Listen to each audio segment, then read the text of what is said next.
నమస్తే. శ్రీ మాత్రే నమః. శ్రీ గురుభ్యో నమః. 2025లో శుక్ర మహర్దశ కొన్ని రాశుల వాళ్ళకి ఏర్పడుతోంది.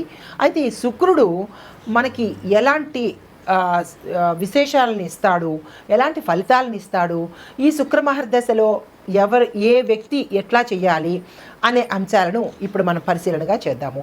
అయితే ఖగోళంలో నవగ్రహాలు నిరంతరం ఒక రాశి నుంచి మరొక రాశికి సంచారం చేస్తూ ఉంటుంది.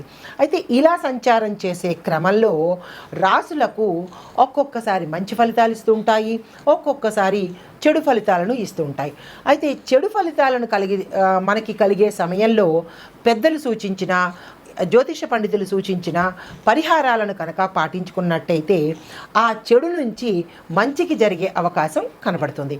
అయితే శుభ ఫలితాలు కూడా ఒక్కొక్క గ్రహాలు మనకి అనుకూలిస్తాయి. అయితే ఈ మామూలు సంచారం వేరు, శుక్ర మహర్దశ అంటే ఒక్కొక్క గ్రహానికి ఒక్కొక్క మహర్దశ అంతర్దశ వచ్చిన సమయంలో మేషాది ద్వాదశ రాశుల వారికి మంచి ఫలితాలను ఏర్పాటు చేస్తారు. అలాగే శని మహర్దశ, శుక్ర మహర్దశ, బుధ మహర్దశ, గురు మహర్దశ ఇలాగా ఒక్కొక్క గ్రహం మనకి మంచి ఫలితాలను ఇస్తారు. ఇప్పుడు 2025లో మనం ఇప్పుడు చెప్పుకునే ప్రధాన అంశము శుక్ర మహర్దశ ఏర్పడబోతోంది.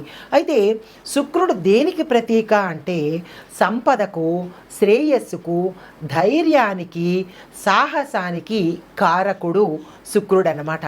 అయితే ఈ శుక్రుడు వృషభ రాశి నుంచి మకర రాశిలోకి ఈ 2025లో ప్రవేశిస్తున్నాడనమాట. అయితే శుక్రుడు వచ్చాడంటే ఇంకేముంది, మహర్దశే అనమాట అందరికీ. అయితే దీనివల్ల కొన్ని రాశుల వాళ్ళకి పట్టుకుందల్లా బంగారంలా ఉంటుంది. వాళ్ళు ఏమీ అనుకోకపోయినా, ఏమీ సాధించాలి ఏమీ అనుకోక్కర్లేదు, కానీ అన్నీ వాళ్ళు సాధిస్తారు. అన్ని రకాలుగా వాళ్ళకి కెరియర్ పరంగా, ఆర్థిక పరంగా, ధనపరంగా, కుటుంబ పరంగా, ఇంకా ఒకటేంటి శుక్ర మహర్దశ ఉన్నంత కాలము వాళ్ళకి అన్ని రాజయోగాలే కలుగుతాయన్నమాట. అయితే ఏ రాశుల వాళ్ళకి ఇలాంటి రాజయోగం కలగబోతోంది, వాళ్ళు పట్టిందల్లా బంగారం అని అనుకున్నట్టుగా అందులో ఏ రాశులు ఉన్నాయి అనే అంశాన్ని ఇప్పుడు చూద్దాం. ముందుగా దానికన్నా ముందు ఇంకొక విషయం చెప్పాలి.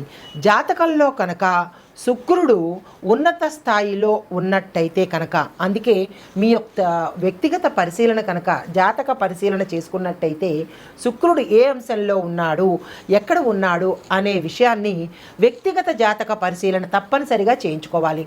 అంతేగాని గోచార రీత్యంలోకి వెళ్ళిపోయి మాకు అది జరగట్లేదు, ఇది జరగట్లేదు అని నిందించడం కాదు.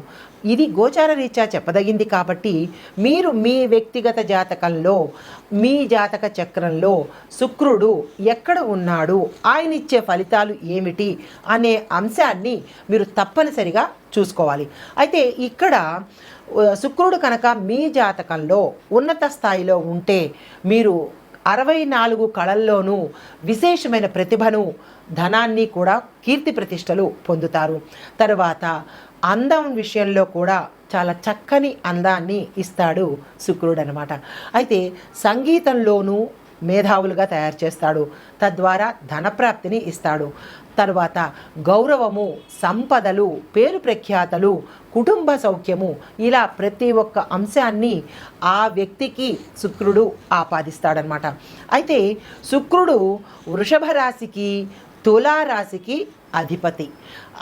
ఆయన యొక్క అనుగ్రహంతో జీవితంలో ఎటువంటి ఎగుడు దిగుడు పరిణామాలైనా సరే చోటు చేసుకోలేవు, ఎప్పుడూ ఉన్నతి మాత్రమే జరుగుతూ ఉంటుంది.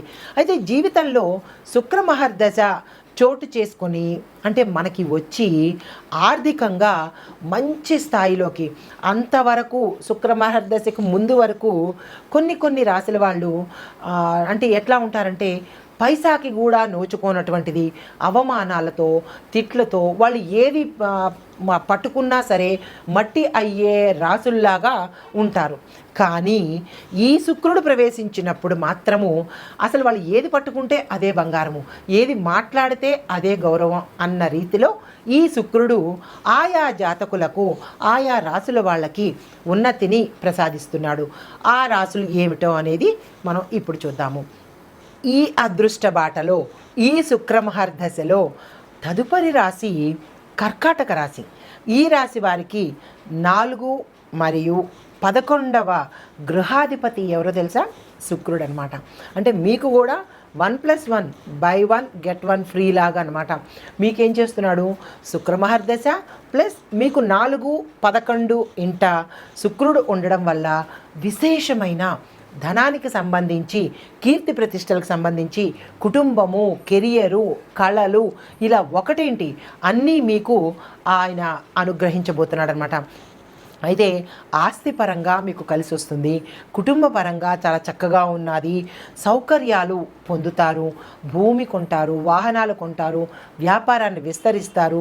వ్యాపారంలోనూ పారిశ్రామిక రంగంలోనూ వాళ్ళకి విశేషమైన లాభాలు. మీరు చాలా తక్కువగా లాభాలు అనుకుని ఉంటారు. ఈ సంవత్సరం ఒక 50% లాభం వస్తే చాలులే అని అనుకున్న వాళ్ళకి కూడా 100కి 100% లాభాలు ఇచ్చేటట్టుగా ఆయన వరాల జల్లు కురిపిస్తున్నాడు అనమాట. దానితో పాటుగా పెట్టుబడులు పెట్టి నాకు ఇంత లాభం వస్తే చాలులే అని అనుకున్న వాళ్ళకి, నీకు ఇంత లాభం వస్తే చాలు అనుకుంటున్నావా, నీకు 100% ఇస్తాను అన్నట్టుగా ఆ గ్రహం ఈ రాశిలో ఉన్న వాళ్ళకి, ఆ శుక్రుడు మీరు చాలా తక్కువగా ఊహిస్తున్నారా, నేను చూడండి మీకు చాలా ఎక్కువగా ఇస్తాను అని ఆయన మీకు విశేషమైన సంపదలను, ధనాన్ని, అష్టైశ్వర్యాలను ప్రసాదించబోతున్నాడు. కాబట్టి మీరు ఏం చేస్తారంటే ఈ సమయాన్ని ఈ రాశిలో ఉండేవారు ప్రతి ఒక్కళ్ళు కూడా వినియోగించుకోండి. దానితో పాటుగా మీకు మంచి సౌకర్యవంతమైన, విలాసవంతమైన జీవితాన్ని ప్రసాదించబోతున్నాడు. ఈ రాశిలో ఉండే విద్యార్థులకు వారి అనుకోని విధంగా విదేశాలు వెళ్ళి చదువుకోవడము, కాలేజీల్లో ఏదైనా సీటు కోసం ప్రయత్నం చేస్తే కనుక మీకు మార్కులు తక్కువ వచ్చినా కానీ వాళ్ళు మిమ్మల్ని పిలిచి తీసుకునేటట్టుగా, అంటే ఎలా ఉంటుందంటే మీరు అనుకోనివి, ఊహించని విశేషమైన ఫలితాలను శుక్రుడు ఈ కర్కాటక రాశి వారికి అనుగ్రహించబోతున్నాడు. ఈ సమయాన్ని మీలో ఎవరూ కూడా, స్త్రీలు కానీ పురుషులు కానీ, ఈ రాశిలో ఉండే ఏ రంగంలో ఉన్న వాళ్ళకైనా అస్సలు వదులుకోవద్దు. ఉద్యోగస్తులు కానీ, ఇంకా ఒకళ్ళు అని చెప్పడానికి ఏముంది, ప్రతి ఒక్కళ్ళు కూడా ఈ సమయాన్ని ధనంతో, అంటే ఆర్థికపరమైన లావాదేవీలు ఏవి పెట్టాలనుకున్నా మీరు నిరభ్యంతరంగా, నిస్సంకోచంగా చక్కగా మీరు పెట్టచ్చు. మీరు అనుకున్న స్థాయి కన్నా విశేషమైన స్థాయిలో మీరు ఉండబోతున్నారు. అది ఆ శుక్రుడు మీకు ఇచ్చిన అనుగ్రహం అనుకోండి, అదృష్టం అనుకోండి. ఈ మహాదశలో ఉన్న వాళ్ళకి ఇంకా చెప్పడానికి ఏముంది, అంత లాభాల పంట, విశేషమైన వరాల జల్లు ఆ స్వామి మీకు ఇవ్వబోతున్నాడు. కానీ ఒక్క విషయం మాత్రం మర్చిపోకండి, దానికి మీరు థ్యాంక్ యూ చెప్పడం, అంటే గ్రాటిట్యూడ్గా ఆ శుక్రుడికి విశేషమైన పూజలు చేసినట్టయితే కనుక ఇంకా ఆ స్వామి సంతోషించి మీకు అపజయము అనే మాటను ఆయన ఉన్నంతకాలం తీసేస్తాడనమాట. కాబట్టి ఈ ఫలితాలను మీరు పొందుతూ, కాబట్టి మీరు ఈ సమయాన్ని అస్సలు వదులుకోకండి. మీరు మరిన్ని మంచి పనులు చేస్తూ విశేషమైన ప్రయోజనాలను, ఫలితాలను పొందాలని ఆశిస్తూ నమస్తే. శుక్రమహాదశలో సాధారణంగా కలిగే లాభాలతో పాటుగా విశేషమైన లాభాలు కూడా అన్ని రాశుల వాళ్లకు, అన్ని గ్రహాల వాళ్లకు కలగజేస్తున్నాడు. కాబట్టి అయితే వీటిలో సత్సంబంధాలు, కుటుంబ సంబంధాలు, ప్రేమ సంబంధాలు ఉండడంతో పాటుగా వాటికి ప్రాధాన్యత ఇస్తూ ధనం కూడా ఖర్చయ్యే అవకాశం కూడా కనబడుతోంది. అది అంటే కళల పట్ల కానీ, లగ్జరీ జీవితంలో కానీ, ప్రగతిలో కానీ అన్నిటా కనపడుతోంది. కానీ మీరు వ్యక్తిగత జాతక పరిశీలన చేసుకున్నట్టయితే కనుక, మీరు హేతుబద్ధమైన నిర్ణయాలు తీసుకున్నట్టయితే కనుక శుభ ఫలితాలు పొందే అవకాశం కనబడుతోంది. దీని పరంగా నేను చెప్పేది ఏంటంటే, కొంతమందికి అనుమానం రావచ్చు, సందేహం కూడా కలగచ్చు. మాకు అన్ని రకాలుగా బాగుంటుంది అని చెప్పారు, కానీ మా జీవితంలో ఏమీ కనబట్టలేదు అని మీకు సందేహం రావచ్చు. దానికి నేను చెప్పే వివరణ ఏంటంటే, ఇవి మేము, అంటే నేను కానీ ఏ జ్యోతిష పండితులైనా కానీ గోచార రీత్యా చెప్తాము. గోచార రీత్యా అంటే అర్థం ఏంటంటే, ఈ రాశిలో వేలాది మంది ఉండొచ్చు, లక్షల మంది ఉండొచ్చు, అందరికీ జరుగుతాయి అనేది చెప్పలేము. మీకు జరుగుతుందా లేదా అనేది మీకు మాత్రమే తెలుస్తుంది. కాబట్టి మీ వ్యక్తిగత పరిశీలన కనుక తప్పనిసరిగా చేయించుకుంటే ఆ విశేష ఫలితాలు మీకు ఉన్నాయా లేవా అనేది మీ జాతకం ప్రకారం తెలుస్తుంది. దాన్ని మీరు అన్వయించుకొని జ్యోతిషాన్ని తిట్టేసి ఇది నమ్మదగింది కాదు అనో, లేకపోతే మాకు జరగట్లేదు కాబట్టి ఇది అబద్ధమనో అనే స్థాయికి మీరు వెళ్ళకండి. ఎందుకంటే ఏ శాస్త్రము అబద్ధం కాదు, ఏ పరిశీలన అబద్ధం కాదు, ఏ పురాణము అబద్ధం కాదు. కాబట్టి జ్యోతిష శాస్త్రం అనేది అస్సలు అబద్ధం కాదు.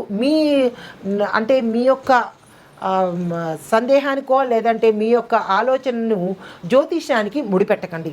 మీకు జరగలేదు కదా అని అందరికీ జరగదు, అది అబద్ధము అనే ప్రచారాన్ని మాత్రం మీరు మానుకోండి. మీకు కలగాలి అని అనుకుంటే కనుక మీరు వ్యక్తిగతంగా పరిశీలన చేయించుకోండి.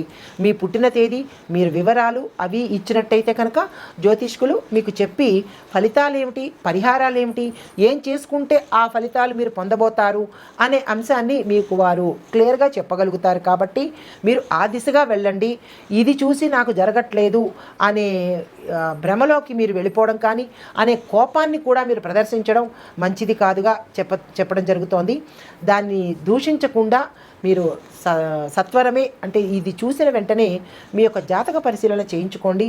అది ఎవరి చేత చేయించుకున్నా రిజల్ట్ ఒకలాగే ఉంటుంది. ఎవరు చెప్పినా ఒకటే చెప్తారు. ఎందుకంటే శాస్త్రం కాబట్టి శాస్త్రాన్ని ఎవరు సొంతంగా చెప్పే అవకాశం అయితే ఉండదు. ఈ విషయాన్ని ప్రేక్షకులు పరిశీలనలోకి తీసుకుని మీరు వ్యక్తిగత పరిశీలన చేయించుకుంటే మీ యొక్క ఫలితాలు, పరిణామాలు, పరిహారాలు తెలుసుకోగలుగుతారు. ఈ పరంగా నేను చెప్పే విషయము ఇదన్నమాట. నమస్తే.